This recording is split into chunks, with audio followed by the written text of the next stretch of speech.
This conference will now be recorded. Thank you, Dr. Bethel. You may begin the meeting. The time is 10:01. The February 10th, 2021 meeting of the State Medical Board will come to order with the following members present via video conference. Dr. Rothermill? Present. Dr. Safran? Present. Mr. Gaccaloni?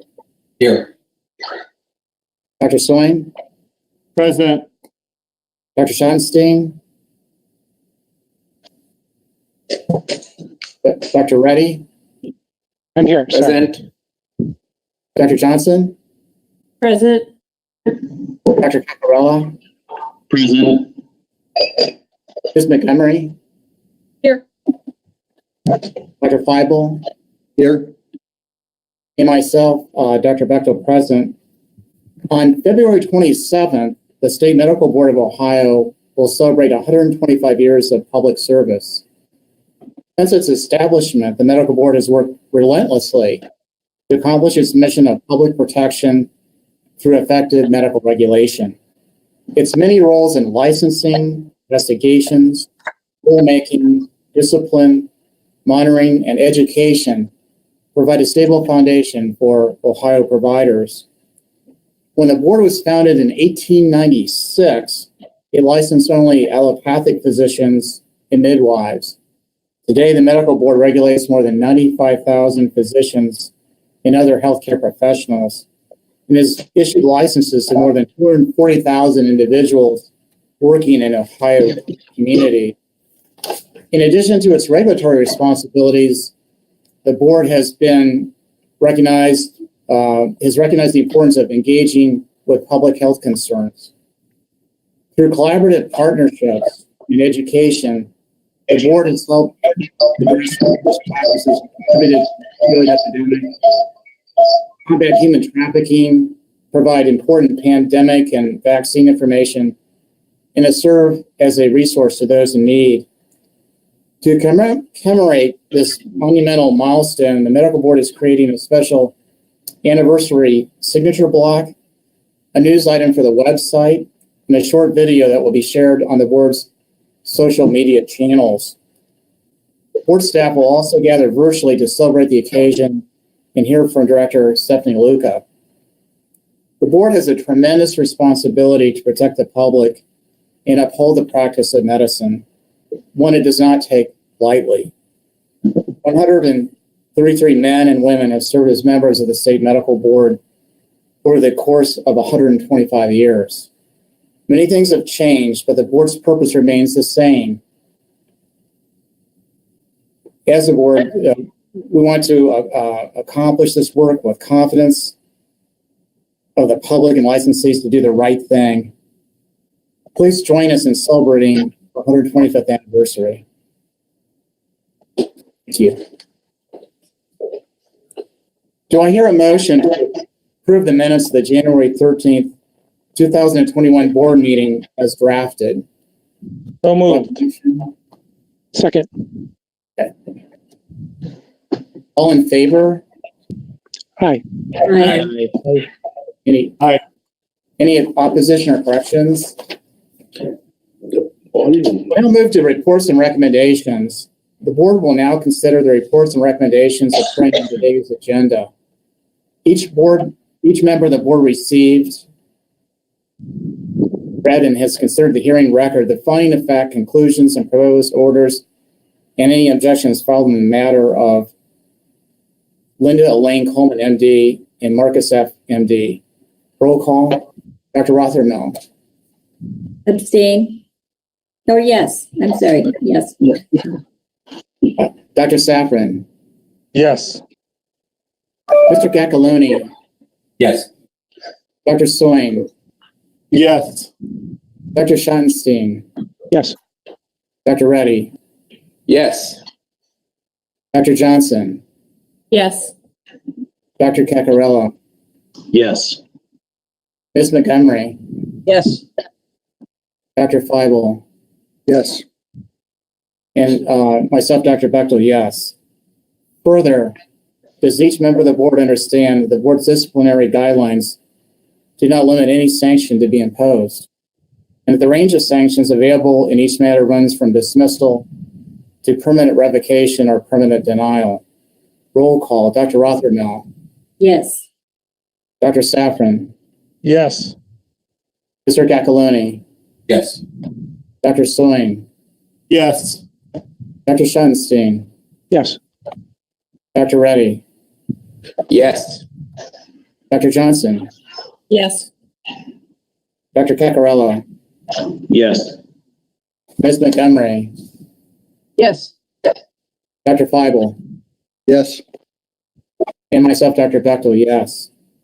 Does each member of the board understand that in each matter eligible for a fine, the board's fining guidelines allow for imposition of the range of civil penalties from no fine to the statutory maximum of $20,000?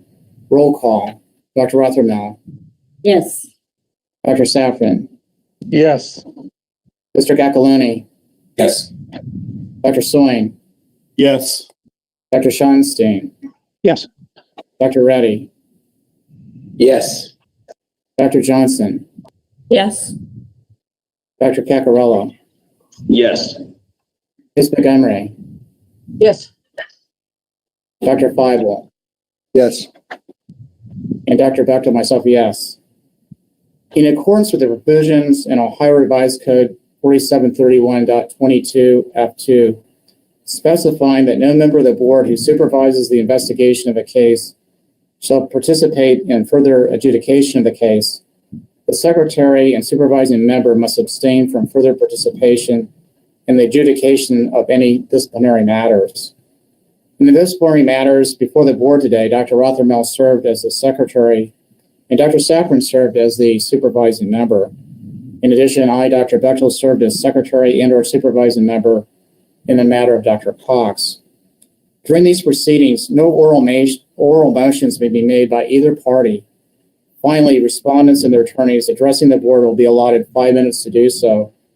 The board parliamentarian will advise when the 5 minutes has expired. The assistant attorneys general will be subjected to the same limitations.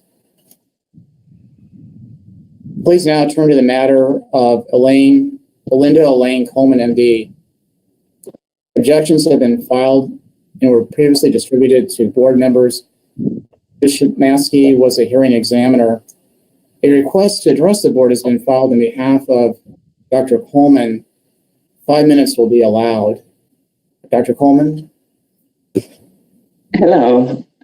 Thank you for allowing the medical board to let me speak today.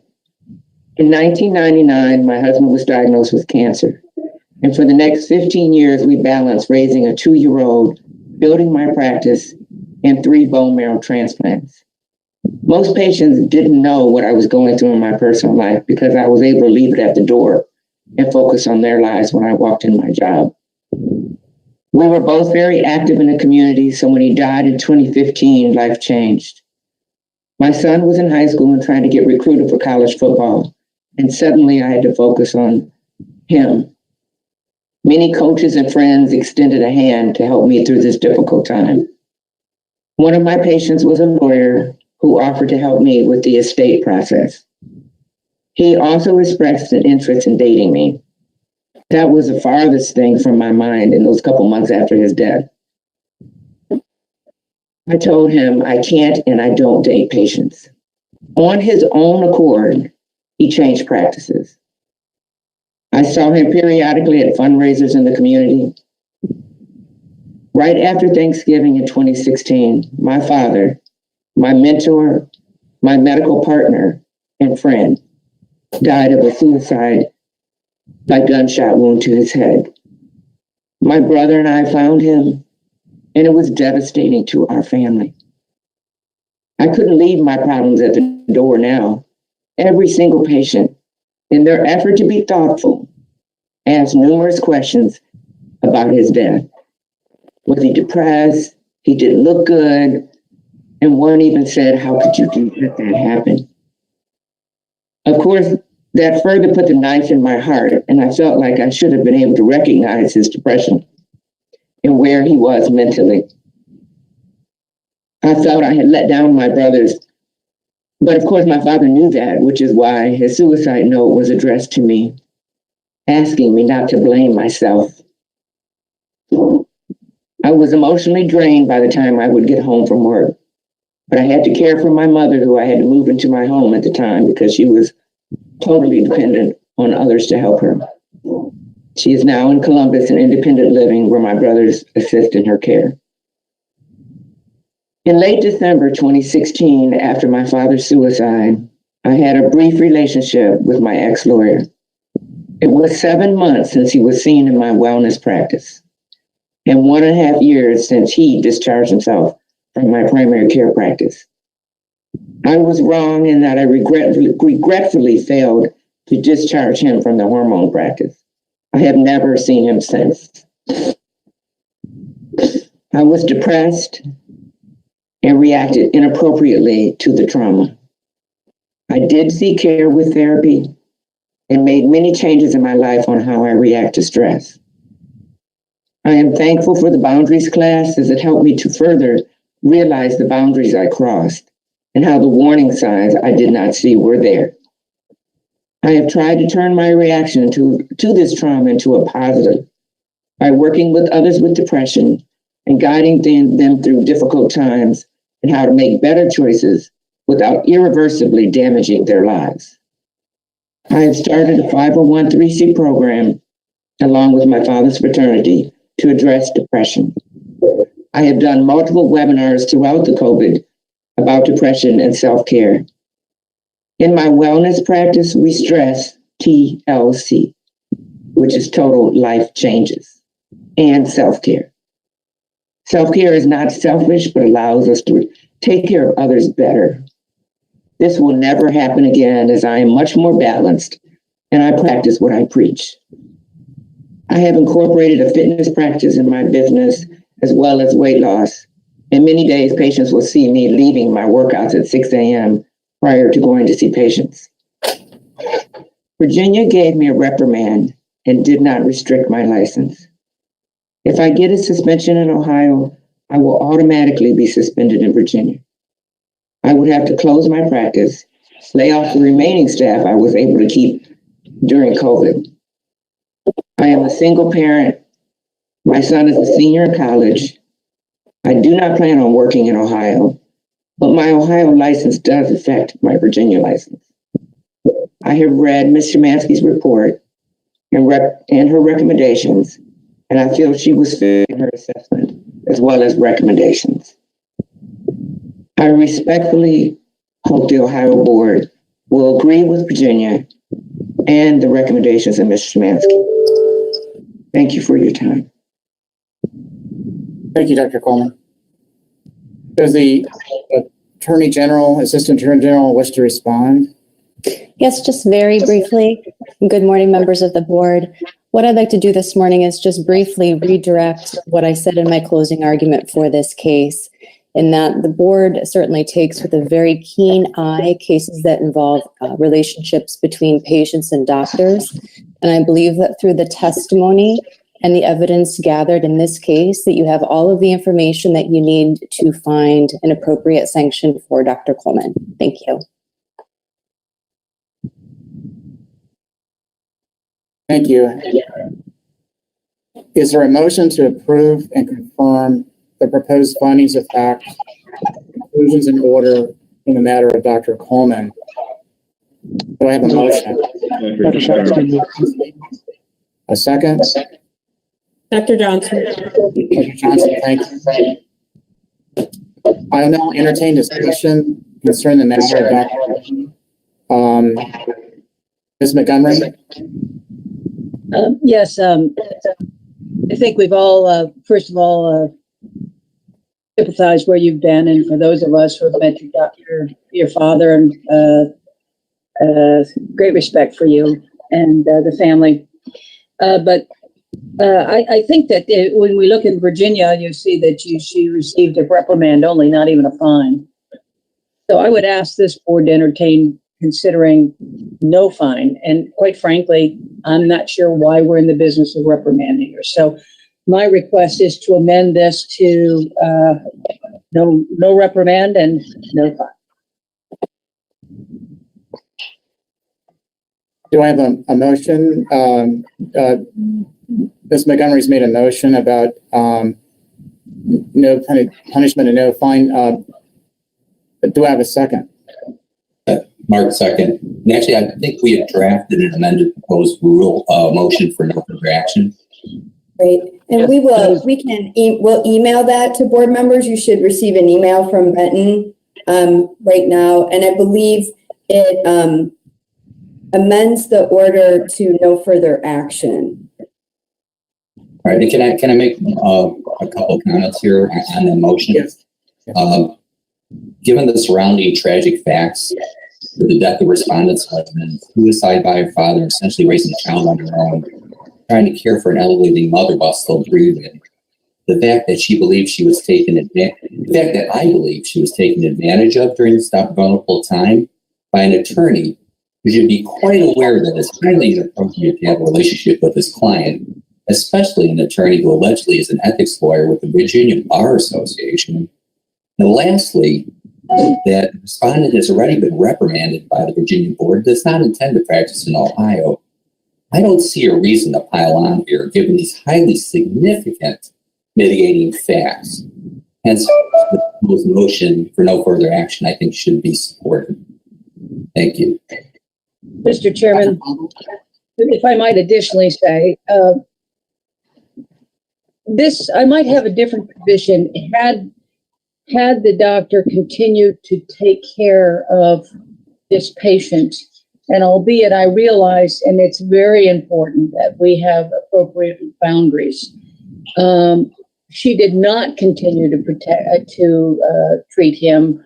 Her relationship was not contemporaneous with her doctoring. And it seems to me that when you look at the fact that even Virginia did not assign a fine, it seems to me that Mr. Giacalone has been quite eloquent in justifying why we should make no further action. Dr. Feibel. Yes, thank you. I am very empathetic to Dr. Coleman, and I feel very passionately sorry for everything you've been through. So this is not, what I'm going to say is not about Dr. Coleman's specific situation. I think as a board, we send a very poor message to our staff, to the secretary and supervising members who thought that this case needed to come before our board after reviewing all the facts. And also a poor message to our licensees that if your situation is bad enough and you're down and out enough on your situation, that you can break the rules.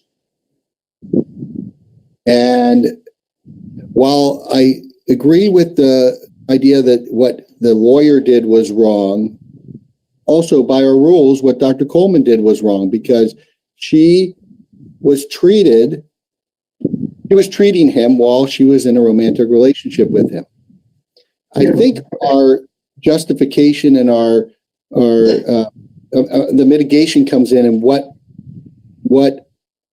punishment we give her. And I think she deserves a punishment because she did violate the rules, and we have punished others for violating similar rules. The mitigating circumstances help me to say all she deserves is a reprimand. She's been through enough.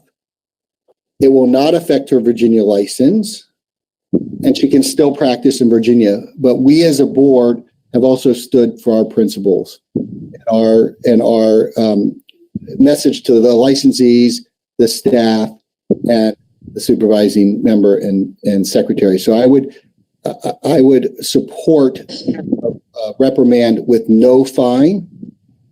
But I cannot support no action in this case as much as I want to. And I feel I feel very, very sorry for Dr. Coleman. I want to, but I don't think it's the right message to send our licensees, our staff, or the Secretary and Supervising Member. Mr. Cacalone? Yeah, I'd just like to respond to Bible. You know, if it was simply rubber stamping, we wouldn't need a board. Okay? The way I look at it is, this isn't just the run-of-the-mill relationship case. This is someone who experienced incredible trauma in her life. And on top of it, in my view, was taken advantage of by an attorney. Someone who should have known this was inappropriate. So he went after her at a vulnerable time, took advantage of her, and now she pays the price. I think this isn't your typical, I had a relationship because I had a relationship because the person was attractive. I mean, this is someone that was hurting, and this individual came in and took advantage of that. I think that trumps anything in the realm of similar to other occurrences. That's why I think there is a differentiation between this case and other cases that we've experienced, and why I totally support no further action. I don't see reprimand on this one. I see absolutely no value. What value does that provide here? Zero.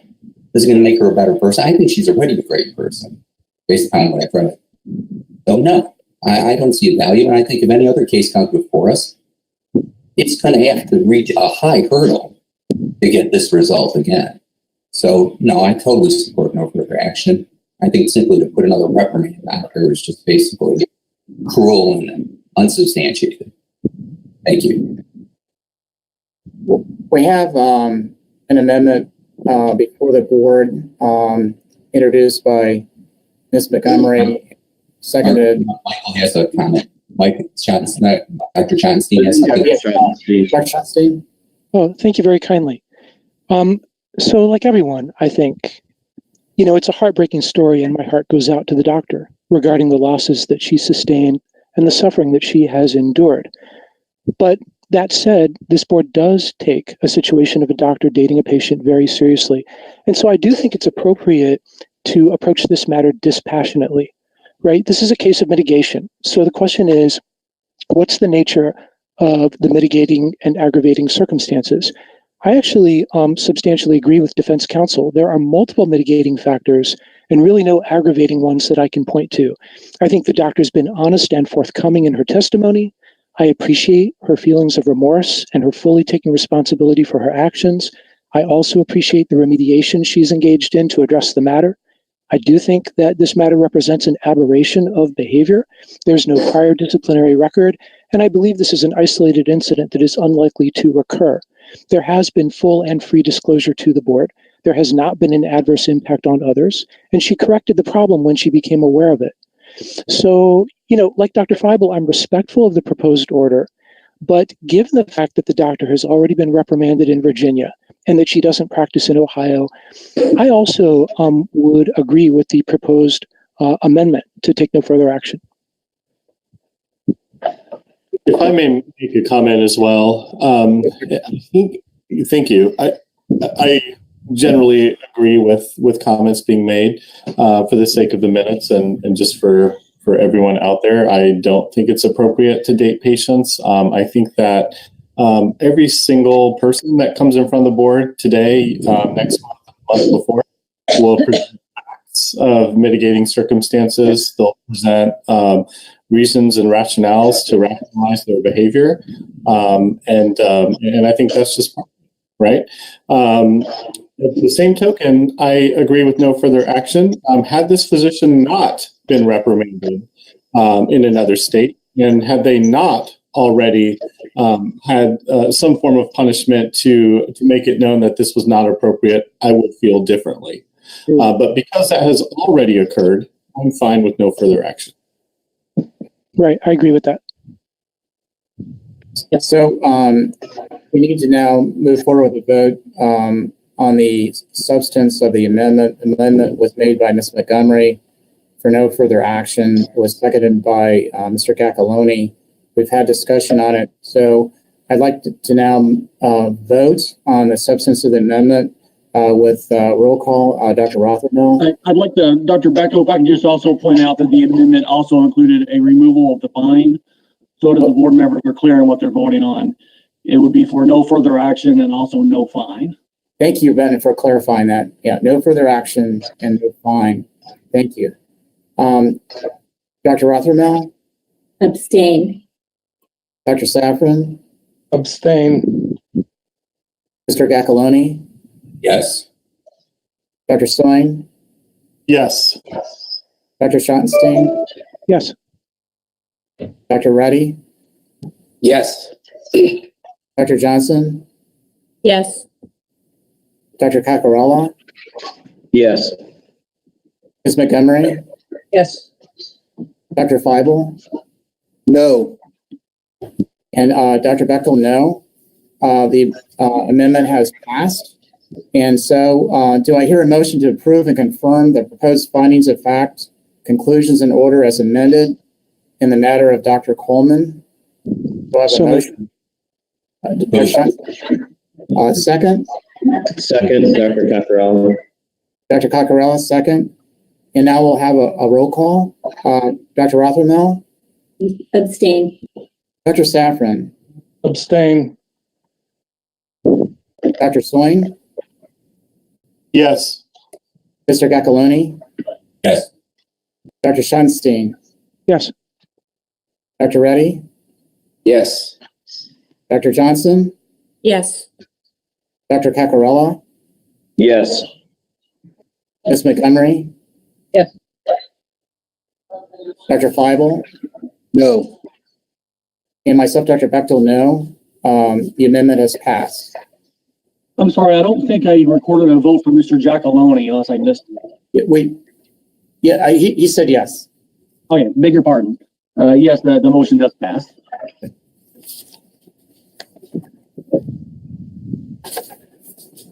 Thank you for your time, Dr. Coleman. You may exit the video conference now, and if you wish to view the rest of the public meeting, it is being viewed as a live stream, and it's on the board's YouTube channel. Thank you very much. Thank you. I appreciate your ruling. Please turn to the matter of Marcus F. Cox, MD. Objections have been filed and were previously distributed to board members. Ms. Shemansky was the hearing examiner. A request to address the board has been filed on behalf of Dr. Cox. 5 minutes will be allowed for that address. Dr. Cox.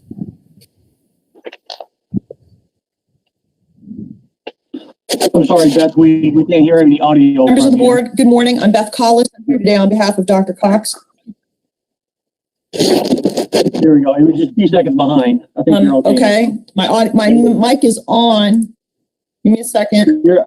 I think we can hear you now. It Okay, looks like your Thank audio you. is a I'd like few to start my seconds time behind. over then. Yes, that's already done. Thank you. Okay. All right, thank you. Good morning. I'm Beth Collis. I'm here on behalf of Dr. Cox. Given our limited time, I would like to have Dr. Cox address you.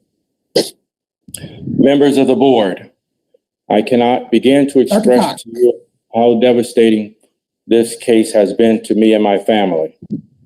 I have practiced in Ohio for 20 years and have never had any problems or complaints from any patients until I moved my family to Dover, Ohio to work as a surgeon with Union Hospital Group.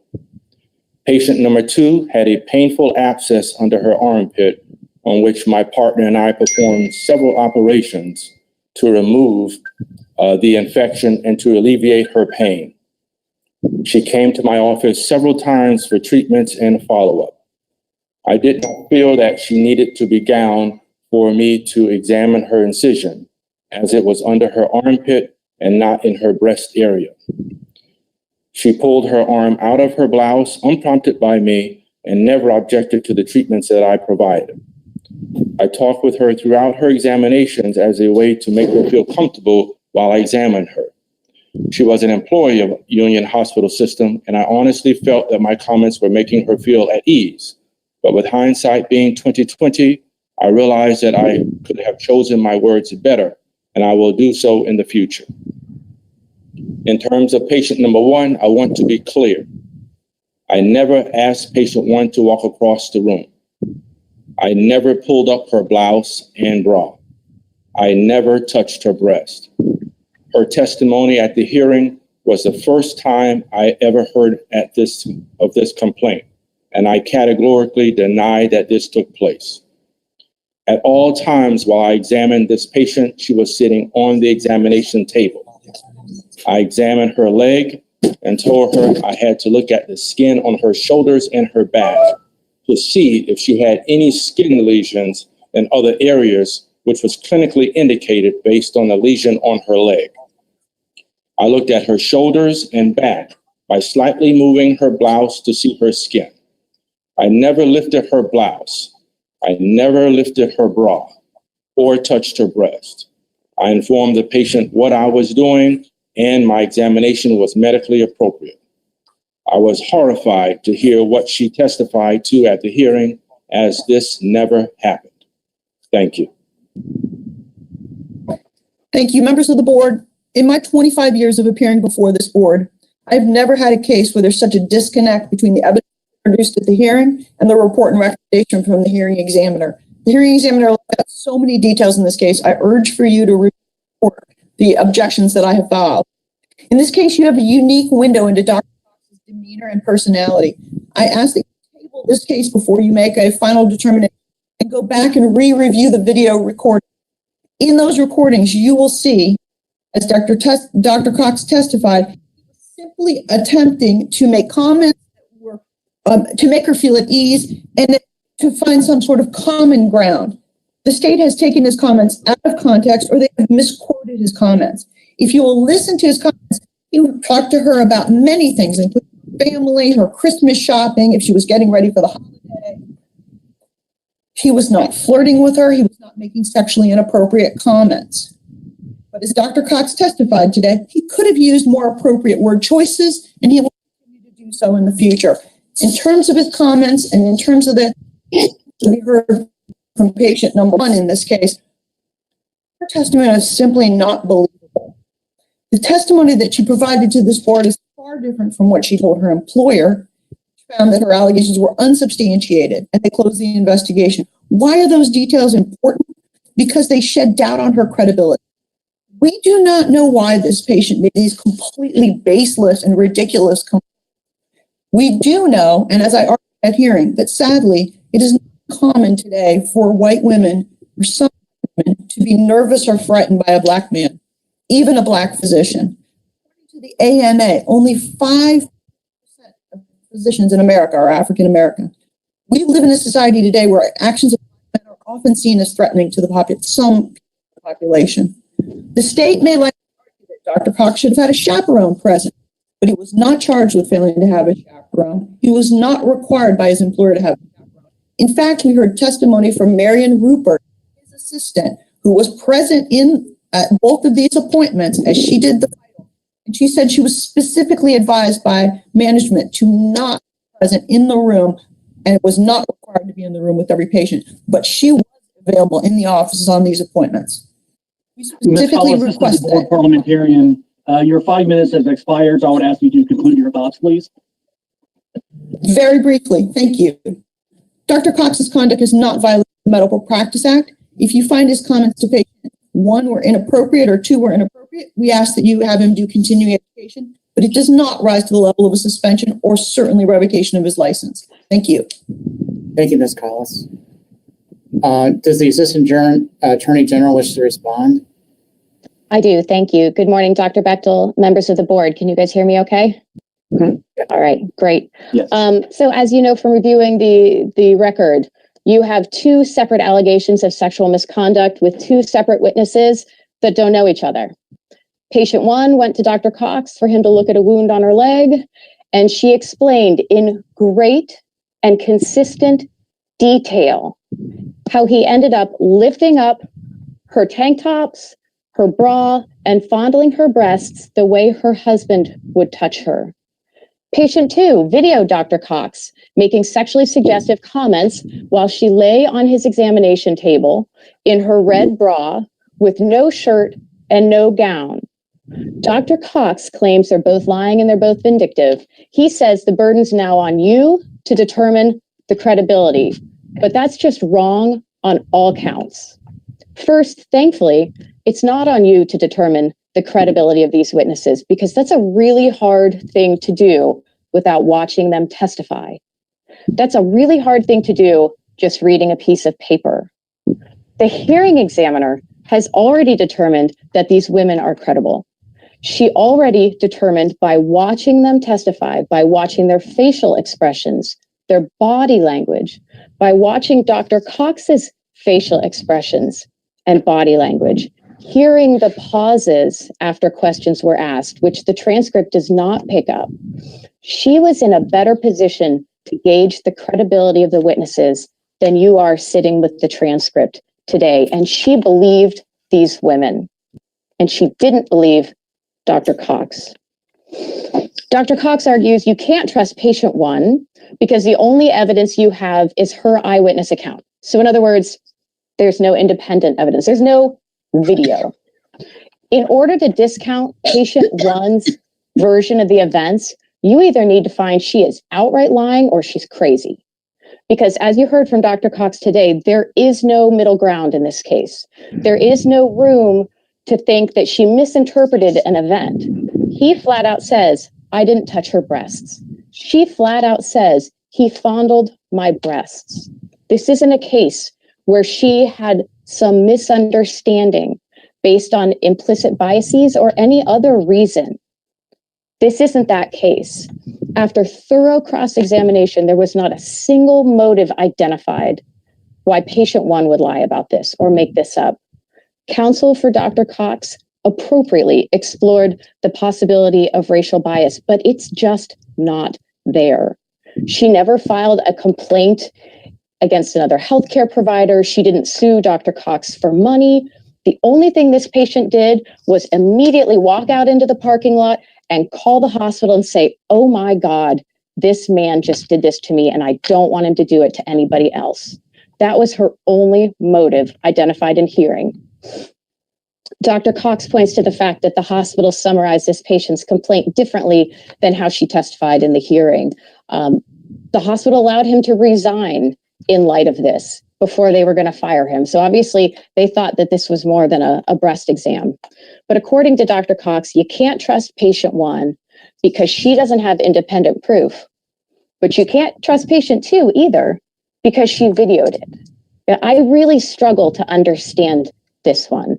You know, only in sexual misconduct cases do we question why a victim would record or report an attack. If somebody gets mugged in an alley and manages to whip out their cell phone and record the attack, we don't stand around and go, well, gosh, I wonder why he recorded that attack. No, we go, oh, holy smokes, that person was just mugged. You have in front of you, holy smokes, she was a victim of sexual misconduct on video. Some people might say, well, you know, I watched the video and he's just saying kind of creepy things to her, but what's the big deal? Well, it is a big deal because he's sexualizing her. He's sexualizing this 24-year-old woman who went into him for help because she was scared that she had flesh-eating bacteria in her armpit. And he's looking at her and lowering his voice and saying, oh, I like your tattoos. Do you dance? I'd love to watch you dance. There's nothing taking that out of context. That's what he said. And think about the way he said it, dropping his voice low. He knew he was saying something wrong. So, you know, where does that leave a victim? You can't trust them if they don't have a video, and you can't trust them if they do? No, that's not the case. You know, these allegations at this point have been thoroughly vetted. Patient 2 recorded that interaction because it had happened to her before. She didn't sue him. She didn't blackmail him. Shoot, she wasn't even the one that reported him. So the credibility in this case has already been determined. You have reliable evidence that Dr. Cox was sexually inappropriate with 2 patients, and now you need to determine what the appropriate penalty is to make sure that this doesn't happen to somebody else. Thank you. Thank you. Ms. Snyder. Is there a motion to approve and confirm the proposed findings of fact, conclusions, and order in the matter of Dr. Cox Do I have a motion? So moved. Dr. Schottenstein, do I have a second? Second, Dr. Cockrell. Thank you. I'll now entertain discussion concerning the matter of Dr. Cox. Is there any discussion? Dr. Schottenstein. Thank you so much. So, the bedrock of the judicial system is testimonial evidence. It's common to decide cases based solely on witness testimony. In that regard, the testimony of a competent witness is sufficient to produce a judicial finding. I perceive patients 1 and 2 to be competent witnesses. I respectfully disagree with characterizations from the transcript that the patients are odd or anxious or hysterical. I think these are unfortunate stereotypes meant to diminish witness credibility. As to implicit bias, that is something that the board takes very seriously, and that has been brought up by defense counsel as possibly playing a role in how the patients perceive the doctor. But it's inconceivable to me that the case of patient 1 is an example of implicit bias. This case is not at all reminiscent of the Central Park incident, which defense counsel referenced in her closing argument. The facts as alleged are not subject to interpretation, especially as the doctor testified that he did not perform a breast exam on patient 1. So either assault was committed or it was not. Although it's important to be aware of and monitor for implicit bias, it also should not be used as a shield from consequences for bad behavior. And the irony is that implicit bias occurs not just regarding race, but regarding gender as well. He said, she said is a form of implicit bias toward women, where society questions their veracity in the reporting of sexual assault. As to patient 1, it was pointed out that she did not say anything to the effect that she had been assaulted when she left the office, that she did not cry out in the office when the alleged incident occurred. But didn't we board members learn in our trauma-informed training that victims freeze when they are sexually assaulted? And when it was over, is it inconceivable that instead of stopping to make a report, she would just flee because she was scared? The way that patient 1 describes how the doctor touched her, as her husband would, that's a succinct description. The fact that she could not look at him, frozen in place, then leaving quickly, and when getting in her car, she locked her doors. She described the time dilation that occurs during trauma, which we may also recall from our training, where minutes seem like hours. That all rings true in terms of someone who felt like she was in danger. And then calling her husband, her mother, the hospital, and her primary care doctor. You know, at the time of the incident, that's all contemporaneous. It's strong evidence that is easily verified, and it's persuasive. I understand defense counsel's position that it would be reckless for a doctor to engage in that behavior in front of an open window in an office setting, but that is consistent with impulsive sexual acting out. The fear of discovery or consequences minimizes in the moment of opportunity. I also understand defense counsel's attempt to portray the doctor as being physically unable to engage in sexual misconduct because he had previously had knee surgery. But he was 6 weeks post-operative, and the procedure was arthroscopic, and I am thinking that he would have been able to walk across an exam room unaided by then. I also understand defense counsel's position that patient 1's story is inconsistent with that of the hospital investigation. But defense counsel presumes that the inconsistency is on the patient's part. Remember what Mr. Milligan, the director of Union Physician Services, was reported to have said when he first confronted the doctor about the alleged incident regarding patient 1. The doctor testified that Mr. Milligan said, and I quote, "It's probably nothing. Don't worry about it." Close quote. If that is accurate, that betrays a lack of concern about the allegation on the part of the hospital administration, which is disconcerting given the seriousness of the allegation. Arguably, it's another example of implicit bias to dismiss the seriousness of this allegation out of hand. And so in that context, it makes patient 1's testimony that she was never contacted by the hospital believable. We have unfortunately experienced occasions when institutions did not follow through on investigations of this nature. And patient 1, I think, was convincing in her description in the aftermath of the incident, where she describes hypervigilance, looking over her shoulder all the time, and increased attention to locking her doors, her lack of trust that she now walks around with, the marital difficulties, and the need for reassurance from her husband when she woke up from a recent surgery that she had not been sexually assaulted while she was under anesthesia. The substantial amount of therapy that she is getting, it all rings true to me in terms of what I would expect from someone who had experienced trauma. Then we have the videos for patient 2. We can judge for ourselves the appropriateness of those interactions on the video. It's neither here nor there to me as to whether she wanted time off. It's also not her responsibility to ask for a gown or ask for a chaperone. Those are lines of questioning that try to make it seem like it was the patient's fault that she was the recipient of this behavior. As we heard, there is no allegation against the doctor for not having a chaperone when he was required by the hospital to have one. But there's a pattern here that I think is worth noting because it speaks to the doctor's credibility. The doctor's MA, Ms. Rupert, gave testimony regarding a March 2016 complaint, a complaint which preceded the matters of patients 1 and 2, resulting in Ms. Rupert being mandated to go in the room with the doctor every time he examined a female patient. And we have a letter written by Mr. Milligan referencing the July 2017 complaint of patient 1 in which he notes, and I quote, "We mandated a chaperone be present during his examinations," close quote. And yet, there was no chaperone present in either of the December 2017 video recordings by patient 2. And the doctor had denied that a chaperone had been required of him in his interrogatories. Before he saw the videos, he had denied that he had examined patient 2 without a chaperone present. If you think about it, it's actually really hard to believe that after the March 2016 and July 2017 complaints, the nature of which can have a profound impact on one's license and one's livelihood, that one would ever again examine a female patient in a state of undress without a chaperone like he did in December 2017 with patient 2. I'm a bit incredulous, really. It's like touching a hot stove a couple of times and it not making an impression. And it makes me think that the doctor's conduct was willful. I would also say that a lot has been made of the comments back and forth on the videos. But patient 2 testified that the doctor put his hand on her forehead and then down to her breast when assessing her for a fever. And that was the genesis of the comment that he made on the video to the effect of, and I quote, "That's why you're warmer down here," close quote.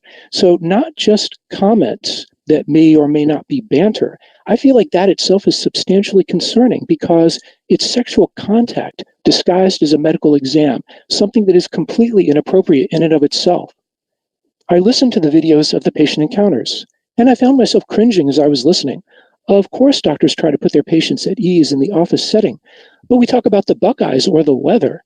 There is no world in which the doctor's comments reflect an appropriate interaction between a doctor and a patient. And so I think the comments do constitute sexual impropriety. Excuse me. To disregard the testimony of patients 1 and 2 is to conceptualize them as malevolent and conniving in a way that for me is not supported by the evidence. And I did not find the doctor's explanations to be persuasive. It's also meaningful that the hearing examiner found the patients to be credible given her proximity to the proceedings. I think there is a preponderance of the evidence to show that the allegations as set forth are true. I see a pattern of concerns. I see no taking of responsibility, and I see no remorse. I believe this behavior is likely to recur. The doctor has already disregarded the hospital's recommendations to consistently use a chaperone. I think this behavior was willful and reckless. I do not think he's been forthcoming with the board. I think he used a position of trust to engage in misconduct that has clearly had an adverse impact on these patients. So, I agree with the proposed order for the permanent revocation. Thank you, Dr. Schonstein. Is there any further comments or discussion?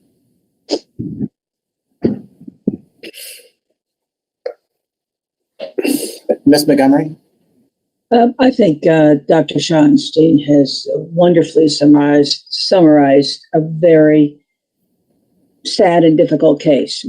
I would only add as an addition that if you look at the deposition of Dr. Cox on page 12, there's a reference to another patient, patient AB, where there was a complaint, and the legal counsel spoke to him about chaperoning. So we have what appears to be a very consistent pattern, even though the behavior, particularly with patient 1, doesn't make sense in that the discovery was quite capable. Patient 1 the behavior could have easily been discovered because of an open door and open windows, etc. So I have to thank Dr. Schottenstein for a very clear recitation of both the facts and the concern of this board. Any further comments? Dr. Bechtel, I just want to point out to the board that the notice of opportunity included 2 patients, and you're confined to the record. Thanks. Thank you, Ms. Anderson. I stand corrected. Okay. The strength of both 1 and 2, patient 1 and 2, particularly the first patient that immediately, and almost an excited utterance, was contacting people about what had happened to her attack. And obviously the video is pretty persuasive also, albeit hard to hear. Mr. Giacalone? Yeah, I agree with Montgomery and Dr. Schottenstein. Very eloquent rundown of the situation. I think, for me, it becomes a little bit more basic. I mean, let's back out the Me Too movement and racial bias and just focus on who we believe is telling the truth here. And first off, the hearing examiner was able to see, as the Assistant Attorney General pointed out, reactions and comments and facial and physical tendencies of the individuals, which she was convinced that patient 1 and 2 were telling the truth, and Dr. Cox was not. But then, just to add on, I mean, you read the story and you got to kind of scratch your head as to why, if it's not reality, why did patient 1 and patient 2 do this? I mean, I think defense counsel wanted to say they had ulterior motives. One was crazy. One was trying to further her agenda for getting a medical leave note. But it just doesn't ring true. And I think it's even more supported by the fact that you listen to the video and the conversation. And I think, Dr. Schottenstein pointed out the word cringe. Yeah, it's cringeworthy. Discussing tattoos and dancing, it just lends more credibility to the fact that, patient 1 and 2 were probably telling the right story and the respondent was not. So unfortunately, I tend to agree with Dr. Schottenstein and Ms. Montgomery that the credibility really lies with patient 1 and 2, and unfortunately not with Dr. Cox. Thank you. Thank you, Mr. Giacalone. Now I'd like to go ahead and proceed with a roll call vote to approve and confirm the proposed findings of fact, conclusions, and order as presented in the matter of Dr. Cox. I'll take a roll call. Dr. Rothermel? Abstain. Dr. Safran? Abstain. Mr. Giacalone? Yes. Dr. Soin? Yes. Dr. Sean? Yes. Dr. Reddy? Yes. Dr. Johnson? Yes. Dr. Coccarella? Yes. Ms. Montgomery? Yes. Dr. Feibel? Yes. And I, Dr. Bechtel, have to abstain.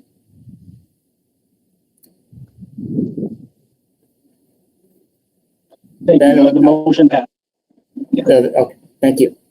Thank you for your time, Dr. Cox. You may exit the video conference now.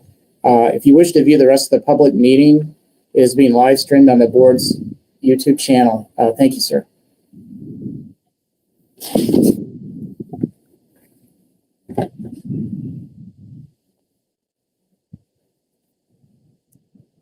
I'd like to move forward now with the proposed findings and proposed orders.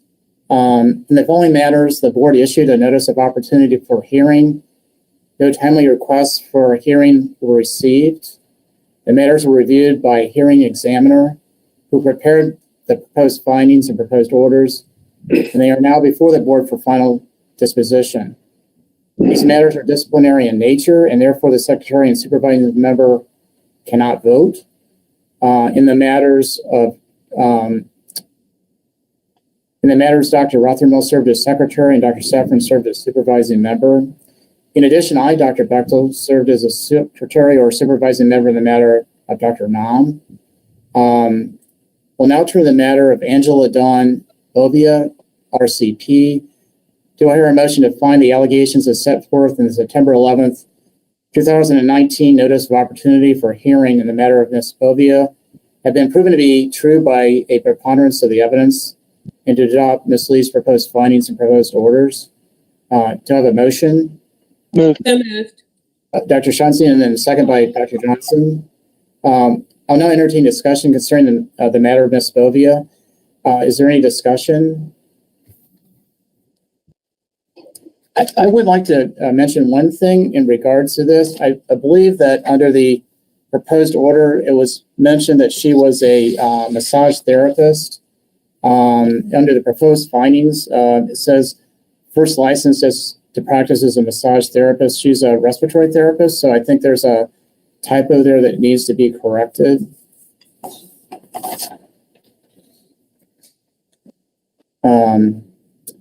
Any other discussion?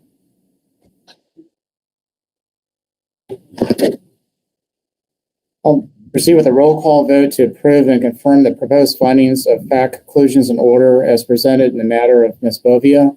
Dr. Rothermill? Abstain. Dr. Safran? Abstain. Mr. Gacaloni? Yes. Dr. Swing? Yes. Dr. Schonstein? Yes. Dr. Reddy? Yes. Dr. Johnson? Yes. Dr. Cacarola? Yes. Ms. Montgomery? Yes. Dr. Feibel? Yes. And myself, Dr. Bechtel, yes.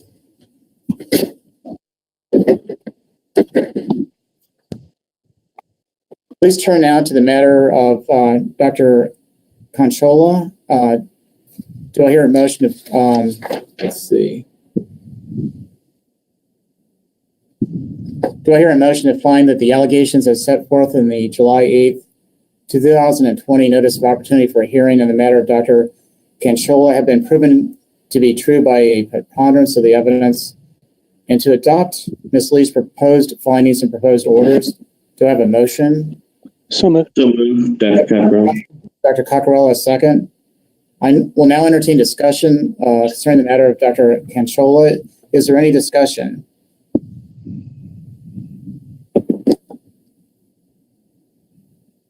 Seeing no discussion, we'll have now a roll call vote to approve and confirm the proposed findings of fact, conclusions, and order as presented in the matter of Dr. Conchola. Dr. Rothermill? Abstain. Dr. Safran? Abstain. Mr. Gacaloni? Yes. Dr. Swing? Yes. Dr. Schonstein? Yes. Dr. Reddy?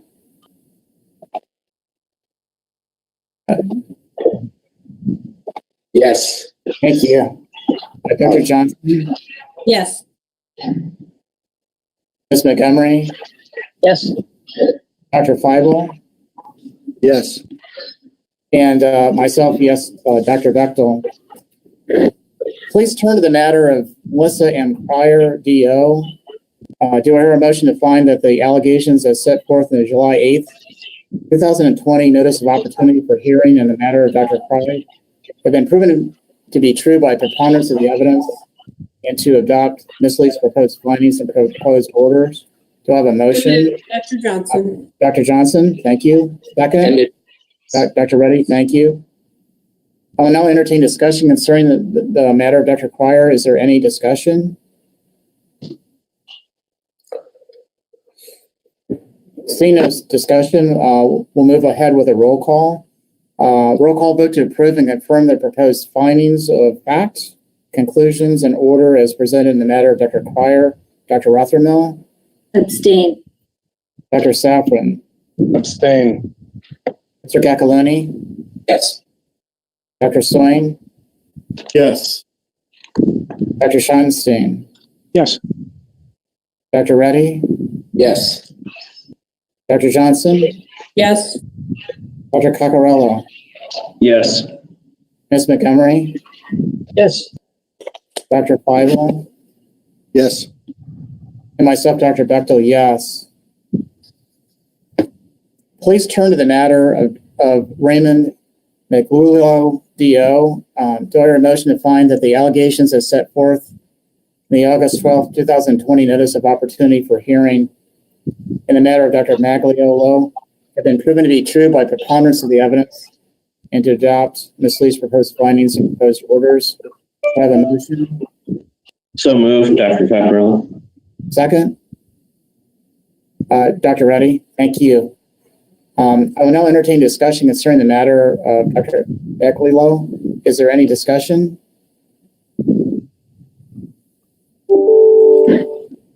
Yes, Ms. Montgomery. I have just one question, and it may have been recited in the documents.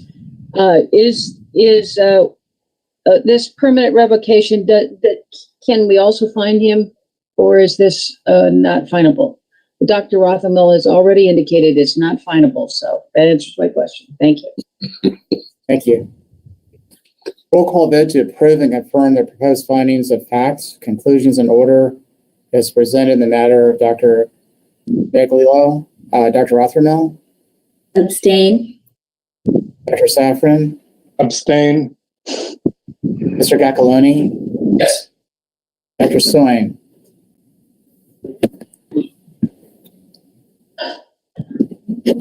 Dr. Soin? Oh, yes. Sorry. Can you hear me? Yeah. Yes, thank you. Dr. Scheinstein? Yes. Dr. Reddy? Yes. Dr. Johnson? Yes. Dr. Coccarello? Yes. Ms. Montgomery? Yes. Dr. Feibel? Yes. And myself, Dr. Bechtel, yes. Now, please turn to the matter of George P. Naum, the third DO. Do I hear a motion to find the allegations as set forth in the July 10th, 2019 Notice of Opportunity for a hearing in the matter of Dr. Naum to have been proven to be true of the preponderance of evidence and to adopt Ms. Lee's proposed findings with orders? Do I have a motion? Move. Dr. A second? Second, Dr. Coccarello. Thank you, sir. I'll now entertain discussion concerning the matter of Dr. Naum. Is there any discussion?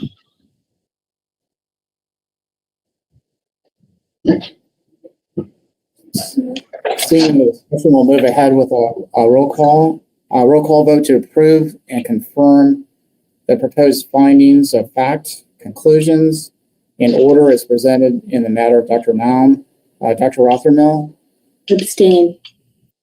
Dr. Safran? Abstain. Mr. Gacaloni? Yes. Dr. Soin? Yes. Thank you. Dr. Scheinstein? Yes. Dr. Reddy? Yes.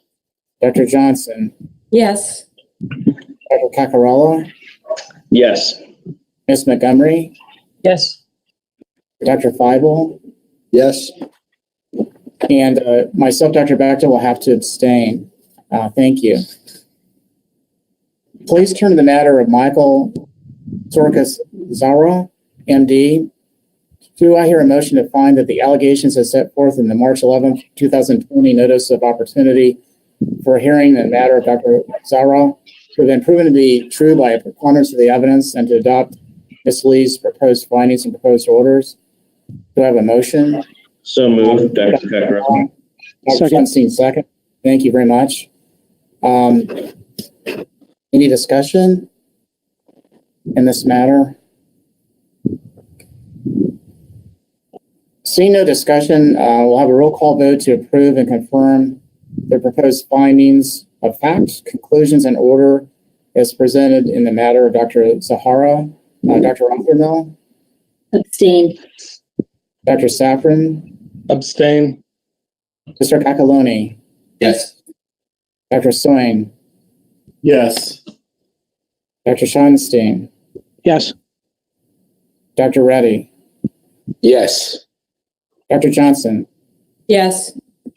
Dr. Coccarello? Yes. Ms. Montgomery? Yes. Dr. Feibel? Yes. And Dr. Bechtel, yes.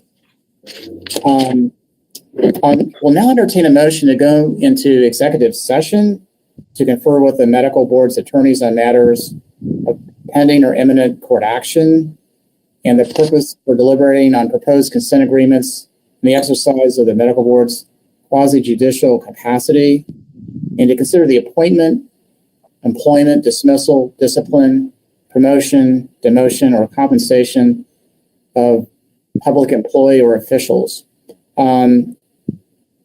Do I have a motion? So moved. Dr. Safran, Second. I'll have a roll call vote now by Dr. Rothermel, Yes. Dr. Safran, Yes. Dr. Swain. Dr. Swain? Yes. Oh, thank you. Dr. Schottenstein? Yes. Dr. And Mr. Reddy? Giacomo. Yes. Dr. Johnson? Yes. Ms. Montgomery? Yes. Dr. Feibel? Ms. Yes. Jacqueline, did I call on you too? I'm sorry. No, that's okay. Yes. Thank you, sir. And myself, Dr. Bechtel, yes. Now, we'll have to go to another site. This conference is no longer being recorded. Yeah, we'll have to Yes, log in. we'll have to do. Meeting. Be on the flip side.